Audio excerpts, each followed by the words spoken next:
کم سے کم حضرت ہونا ضروری ہے.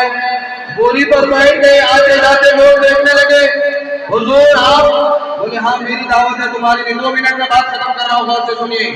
حضور آپ یہاں؟ بولے ہاں میری دعوت ہے تمہاری نہیں, تم آگے چلو. اللہ اکبر. آج اگر ایک غریب بہن ہو اور اپنے بھائی کی دعوت کرے تو امیر بھائی غریب بہن کے یہاں جانے میں ناپسندیدگی کا اظہار کر دیتا ہے, دعوت کا انکار کر دیتا ہے. ایک بات ذہن میں رکھیے, ماحول اتنا خراب ہوتے جا رہا ہے کہ اگر امیر آدمی کوئی پروگرام کرتا ہے تو امیروں کو چن چن کر بلاتا ہے, امیروں کو چن چن کر بلاتا ہے, غریبوں کو نظر انداز کرتا ہے. تو سنو, جس محفل میں, جس پروگرام میں صرف امیروں کو بلایا جائے اور غریبوں کو ان کی غربت کی بنیاد پر نظر انداز کر دیا جائے تو قسم خدا کی غور سے سنو, ارے ایسی محفلوں میں خدا کی لعنتیں برستی ہیں, ایسی محفلوں میں خدا کی لعنتیں برستی ہیں.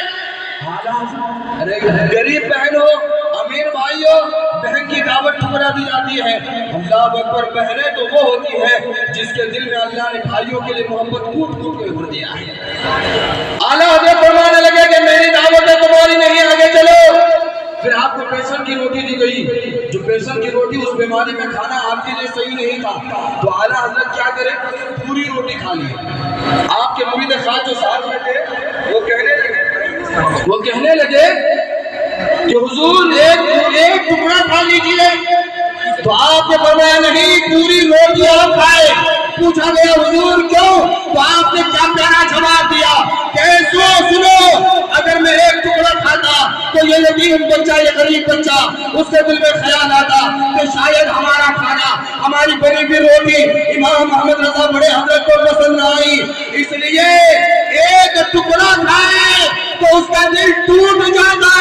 اگر اس کا دل ٹوٹ جاتا تو مدینے والے ناراض ہو جاتے, اور احمد رضا کبھی یہ گوارا نہیں کرتا ہے کہ مدینے والے سرکار ناراض ہو جائے, کیونکہ دل مومن اللہ کا عرش ہوتا ہے. قلب مومن کا دل اللہ کا عرش ہوتا ہے. اس لیے کسی کی آہ نہ لو, کسی کی بددعا نہ لو, کیونکہ آہ میں اللہ نے اتنی طاقت دیا ہے کہ جب کسی کے دل سے آہ نکلتی ہے تو باب اجابت سے ٹکراتی ہے. اس لیے میرے بھائی, کسی کی آہ سے بچو, دعائیں لو. دعائیں لوگے نا تو تقدیر چمک جائے گی. کسی کو رسوا کرنے کا کبھی نہ سوچو, کسی کو رسوا کرو گے نا تو خود رسوا ہو جاؤ گے, اور کسی کو عزت دو گے تو اللہ تمہیں عزت سے نوازے گا, اللہ تمہیں عزت سے نوازے گا. پڑھے درود پاک اللہم صلی علی معدن جزو اکرم علی اکرام امیر کریم بارک وسلم صلاۃ وسلام علیکہ یا رسول اللہ. اب آئیے محفل کی کارروائی کو آگے بڑھاتے ہوئے نعت کلام کے لیے میں حضرت علامہ مولانا محمد یوسف سے گزارش کروں گا کہ وہ آئیں اور بہترین انداز میں نعت کلام سنا کر ہم سامعین کے مورچے میں قلوب کو منور مجلہ کریں.